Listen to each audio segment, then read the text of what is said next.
In the previous video, we have discussed about Schottky diode, how to select the Schottky diode, and what are the parameter we need to consider to select the Schottky diode in the boost converter circuit. So, in the current session, we are discussing about the feedback resistor, how to calculate the feedback resistor, and what are the parameters we should consider to calculate the feedback resistor, and how to confirm the part number of the feedback resistor in the boost circuit. In the market, we have various type of switching converter ICs. Some we have fixed output voltage and that don't require any external feedback network. However, we have finalized the IC with the part number with AP301 2KTR-G1 which required an external feedback network. The feedback network will be a simple voltage divider network. According to the data sheet, the divider output will connect it to the feedback pin of the IC. Similarly, in our reference circuit, on the right hand side, there was a voltage divider with the RFB1 and RFB2. This network is necessary to scale down the output voltage after the output capacitor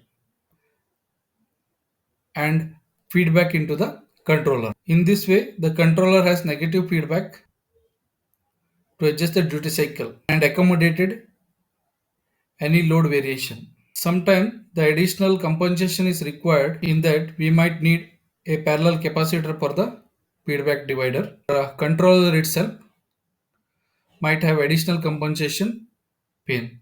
All these details available in the datasheet. Depending on our requirement, it is often simpler to choose the controller that should not need any external compensation. But in this design, we have a dependent on the external compensation circuit. The magnitude of the feedback resistor also important, particularly for the power draw. For example, in low power design, we might scale up the feedback resistor divider. However, the large resistor might introduce the more noise into the feedback loop. And here the resistance tolerance also most important. Typically we are preparing 1% tolerance unless there is no tight voltage constraint on the output. The internal voltage comparator will compare the feedback voltage to an internal reference. This can vary. This is very important for the tight consider system. In our data sheet AP3012, our reference voltage will be the 1.25 volt, which is our controller reference voltage. This voltage will changes depending upon the part number. And here output voltage can be defined as 1.25 volt into 1 plus R2 divided by R1. R1 is called top feedback resistor and R2 is called bottom feedback resistor. This type of equation can be seen in every datasheet and this reference voltage will be changed depending upon the part number. As like inductance, it is very important to choose the standard value of feedback resistor unless there is no specific requirement. As per our finalized part number, we have an equation with V out is equal to 1.25 volt as a reference voltage into 1 plus R1 divided by R2.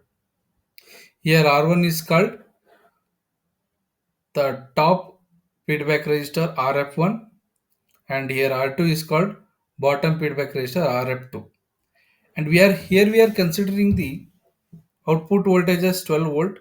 We are boosting from 5 volt to the 12 volt. As per this equation, the 12 volt is equal to 1.2 volt into 1 plus R1 divided by R2 and which we simplified,